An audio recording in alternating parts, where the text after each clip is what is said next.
Many hundreds of years ago, in the land of Baghdad, lived a boy named Aladdin.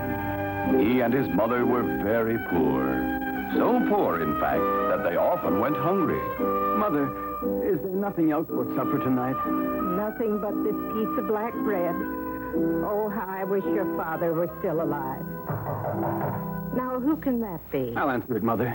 At the door stood a tall, strange man. He wore a white turban of the purest silk. Why, hello. Aladdin, how are you, my boy? I'm all right, thank you. Who are you, please? Oh, who am I? Oh, I forget you've never seen me before. I am your uncle. My uncle? Yes, your Uncle Hamid. I'm a famous magician. Of course, the stranger wasn't really Aladdin's uncle. He was pretending. But why?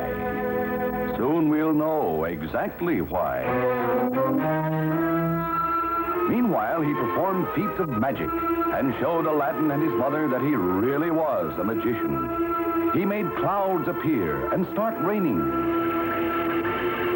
He clapped his hands and made thunder. Now, Aladdin, I want you to come with me on a very important journey. Where, Uncle? To the most secret part of the forest. They came to an underground cave. Now, my boy, deep down inside the cave, you will find a lamp. Bring it to me. Aladdin slipped down into the cave.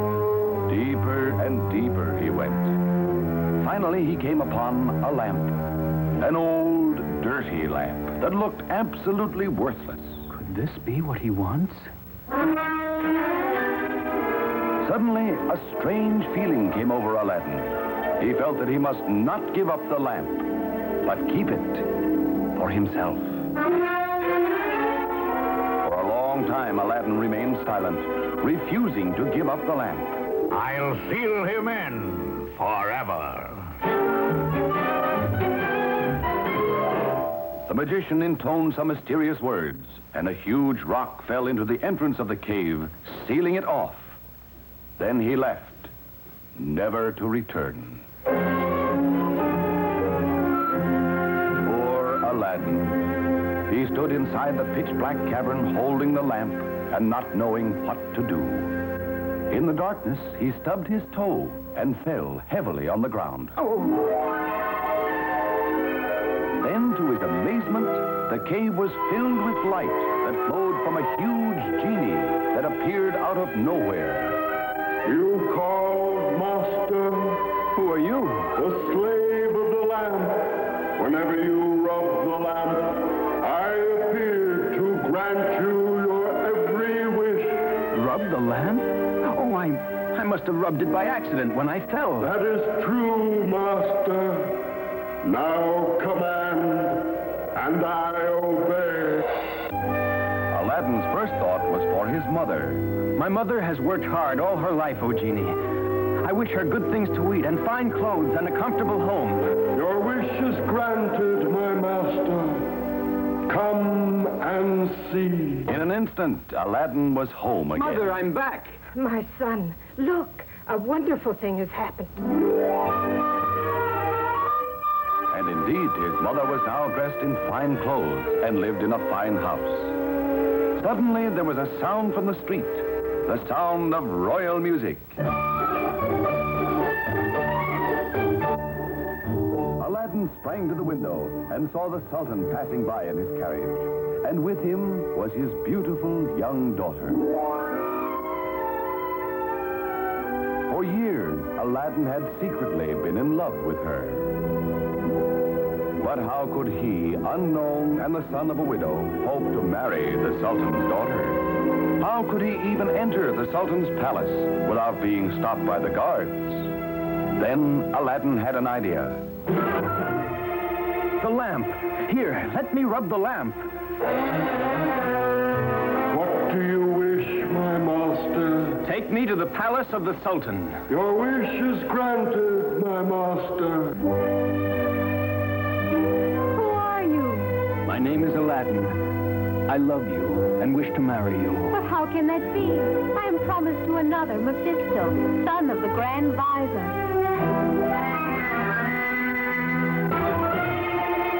He rubbed the magic lamp. What do you wish, master? Form an army of invaders. Have them appear at the gates of Baghdad, but to harm no one. Your wish is granted.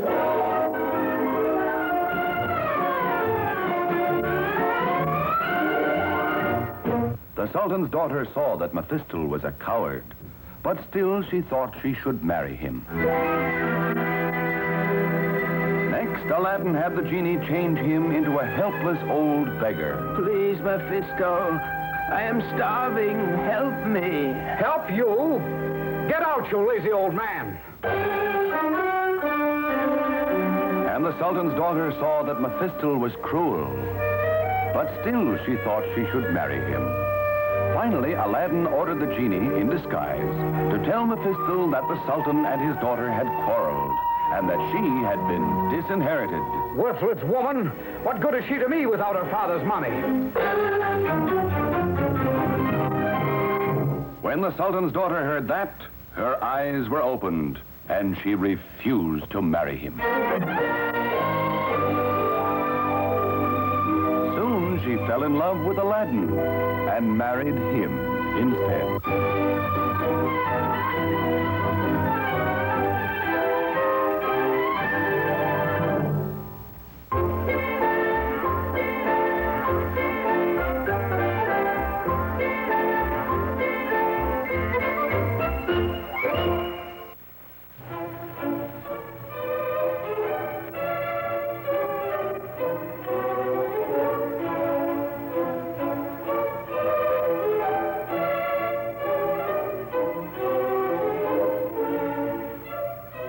This is the story of the Red Shoes.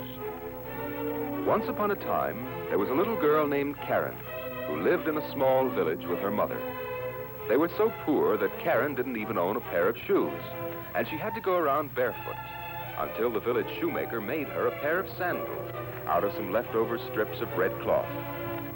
One day, Karen's mother became very ill and died, leaving her little daughter all alone in the world. But on a bright morning soon after that, one of the town's rich old ladies rode by Karen's house in her handsome carriage and saw the unhappy little girl sitting on the doorstep, crying bitterly. The old lady stopped and spoke to Karen, and when she heard what had happened to the poor child, she offered to look after her. So the kind old lady brought Karen to her home, dressed her in good clothes, and sent her to school. Of course, Karen was thankful for such good fortune. But one thing made her unhappy. The old lady didn't like red shoes. She had long since thrown away the red cloth sandals the village shoemaker had sewn.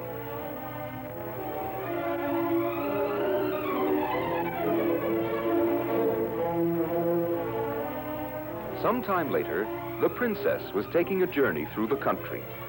When she passed through the village where Karen lived, the people crowded around her. Karen especially noticed the red leather shoes the princess was wearing. These are just about the most beautiful red shoes I've ever seen, thought Karen. Oh, if only I could have such shoes to wear to church on Sunday.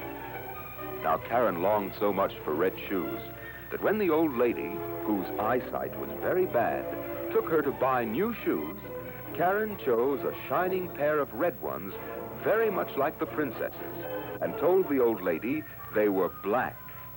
Next Sunday in church, Karen thought of nothing but the lovely red shoes on her tiny feet. While everyone sang hymns, she seemed to see the dainty slippers floating before her eyes.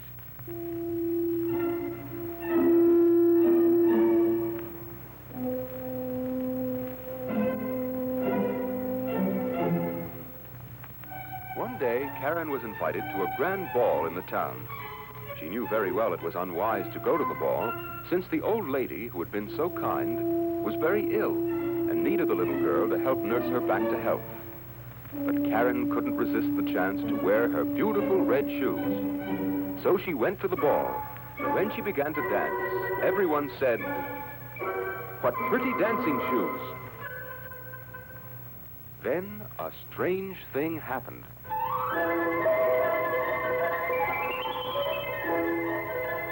Karen couldn't stop dancing.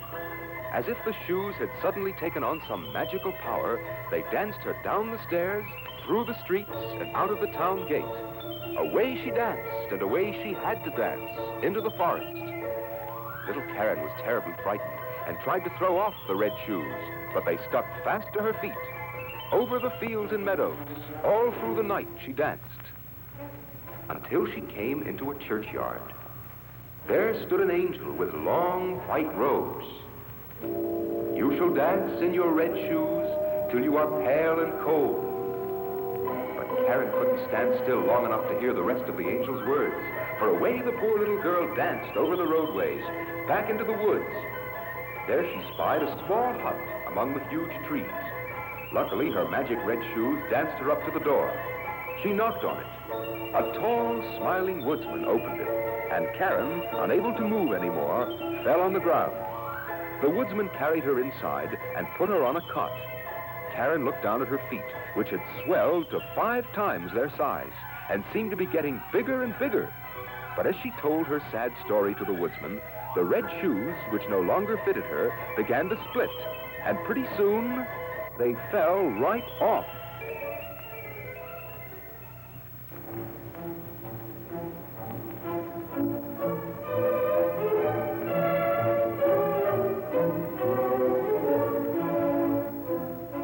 After Karen rested a while, the woodsman put her in his cart and took her back to the old lady's house. The old lady had completely recovered. Karen asked her forgiveness for telling an untruth and leaving her, all because of a pair of red shoes. The old lady forgave the little girl, and next Sunday they went to church together. And as Karen joyfully sang the hymns with the rest of the townspeople, she seemed to see the white-robed angel smiling at her, knowing Karen had learned that kindness and love are far more precious possessions than a pair of red shoes.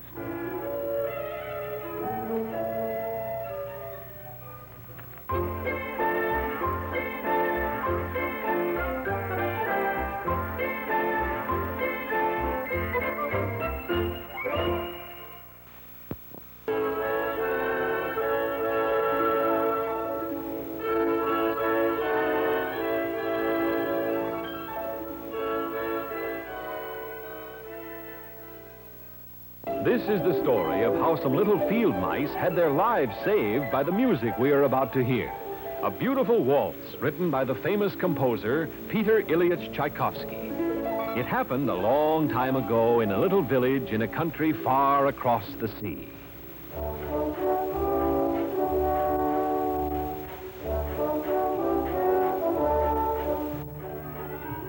The story is still told in the village of the day the flowers waltzed. Most people laugh at the story and say that it couldn't be true, for after all, everyone knows that flowers cannot waltz. But strangely enough, they did waltz one day. And many of the old folks of the village know that it's true, because they saw them with their very own eyes.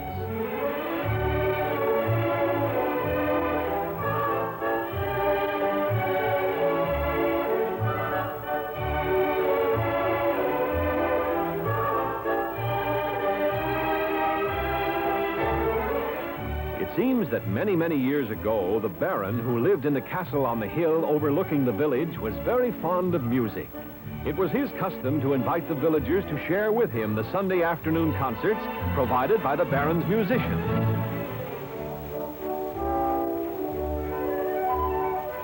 These concerts were a delight to the villagers who flocked around the bandstand in the castle gardens. The concert always included a waltz, and since it was the Baron's favorite, they always played one certain waltz that had no name. Each time it was played, away over in the corner of the garden, out of sight behind the flowers, a number of little field mice would come out of their holes and waltz around and around to the music.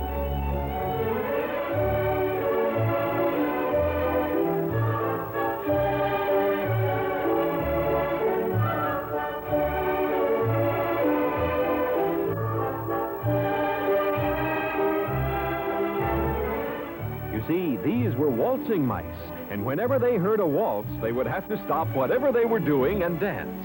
But fortunately, they loved to dance, and they looked forward to each Sunday's concert as eagerly as the Baron.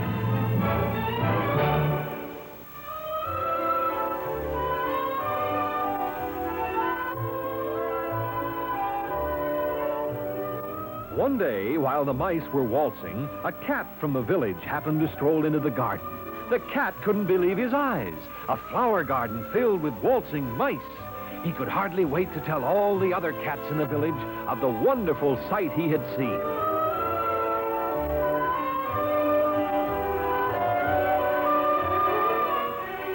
The next Sunday, all the cats from miles around were seated in the garden, anxiously waiting for the concert to begin, and especially anxious for the Baron's favorite waltz, which would bring the waltzing mice out of their holes. From their holes, the little mice could see all the cats seated waiting for them. They knew that they were trapped. The minute the waltz began, they would have to waltz. And when they waltzed near the cats, their dancing days would be over.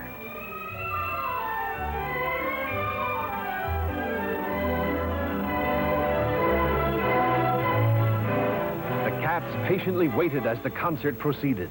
They knew that sooner or later the waltz would be played, and for the first time the mice dreaded to hear the waltz begin. Suddenly, one little mouse had an idea. Why not, he said, dress ourselves up as flowers, and then we might waltz past the cats to safety. The other mice happily agreed, and so they all dashed out, grabbed some flowers, and darted back into their holes before the cats could see them.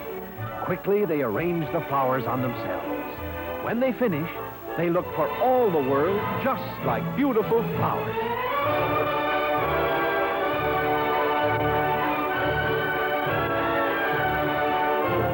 Finally, the orchestra started to play the waltz, and as the cats watched, from out of the mouse holes came not the mice, but waltzing flowers.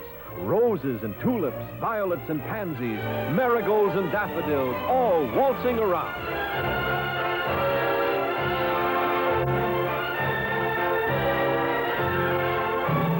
Too stunned to move, the cats watched the strange sight. To the music of the waltz, flowers were actually waltzing, flowers with little legs that danced.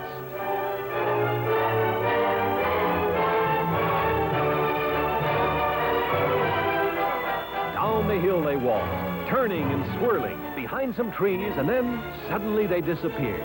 And do you know, to this day, the waltzing flowers were never seen again, and neither were the waltzing mice. The mice who danced to the waltz that was now called the Waltz of the Flowers.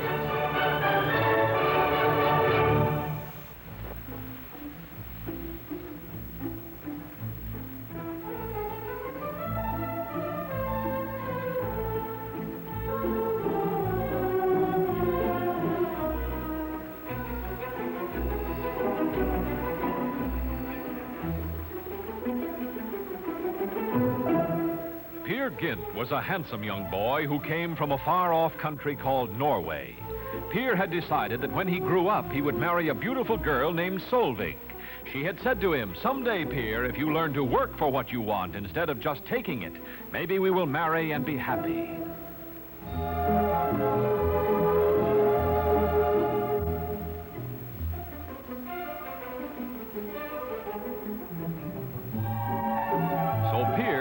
To work as a cabin boy on a great ship. He had sailed from Norway to a strange country called Arabia, where many of the people lived the year round in tents and traveled over the sandy deserts on the backs of camels. Deep in the desert country of Arabia lived many bands of fierce robbers.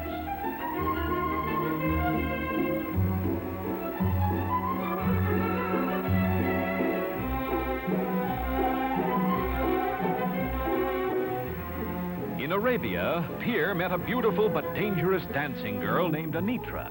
She said to Peer, "Why should a handsome and clever young man like you work? I have easier ways to get everything you want. I know how we can steal all the money and jewels from El Hamid, the wealthy merchant, and we'll never be caught."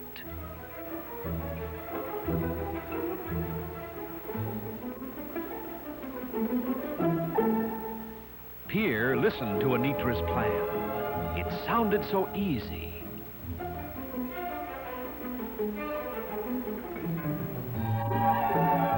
Late that night, when Alhamid was away, Anitra showed Pierre how to break into the stronghold of the wealthy merchant. It was dark, and Pierre was very, very frightened. But he did just as she had told him, and soon found the money and the jewels exactly where Anitra said they would be hidden.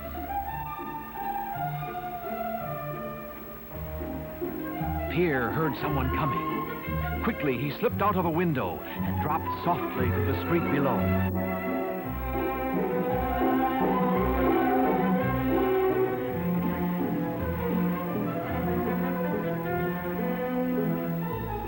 With enough money and jewels so they would never again have to work for anything they wanted, Pierre and Anitra jumped on a huge white horse and rode off into the desert. But neither Pierre nor Anitra noticed the dark eyes that watched them as they rode away.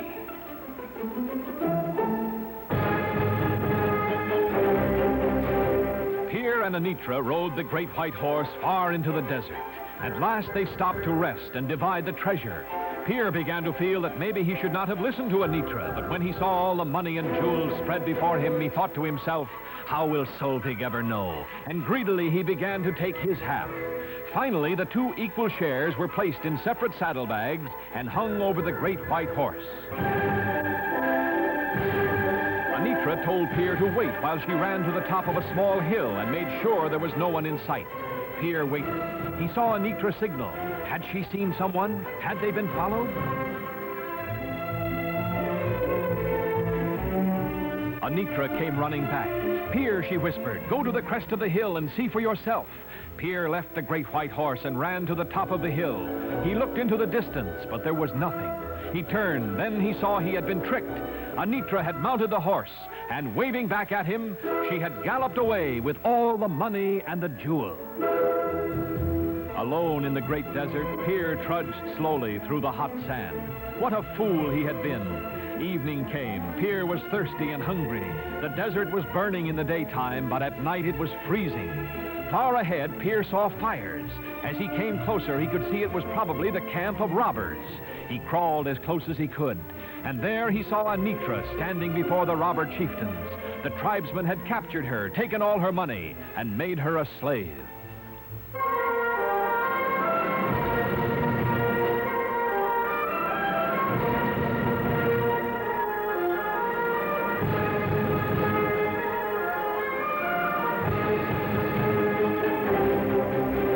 Dared not let the robbers find him. He sneaked back into the lonely desert. Through the long, cold night, he trudged over the deep sand. How right you were, Solvig, he said to himself. How right you were. If I ever get out of the desert, I'll never, ever take what is not mine.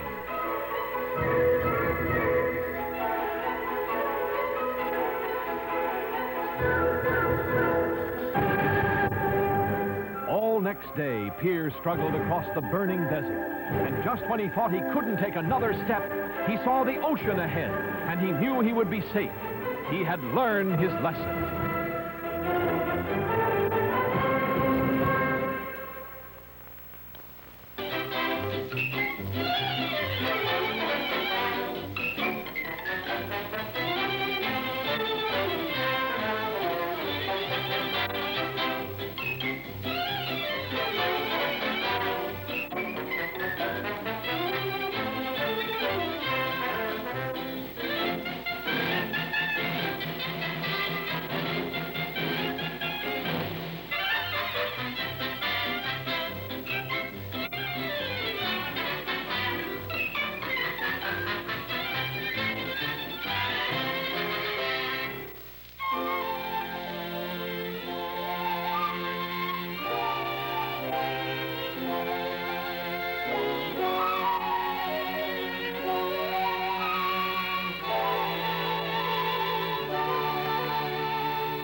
Listen, my soldiers, and you shall hear of the vicious enemy we have to fear. He's a menace. He's a brute. He will scoop you with his snoot. If you're cautious, you'll defeat him. If you ever chance to meet him, make him yell, Uncle! Uncle! Yeah! Just take him in the snoot. We'll take him in the snoot. For a brother than a sister than a nephew than a cousin than a rat.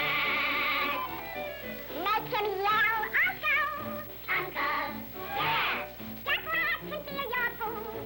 We'll let him feel our food. For a brother than a sister than a nephew than a cousin than a rat. We're not so scared of anything that walks. We're not so scared of anything that talks. If we see him first, make him yell, Uncle! Uncle! Yeah! Just buzz him in the snoot. We'll buzz him in the snoot. For a brother than a sister than a nephew than a cousin than a rat. We'll make him yell, Uncle! Yeah!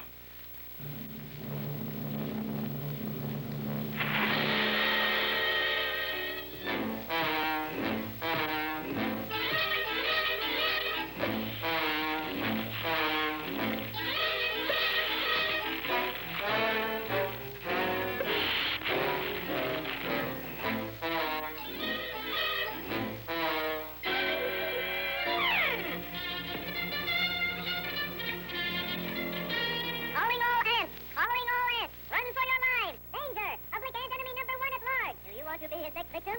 Then throw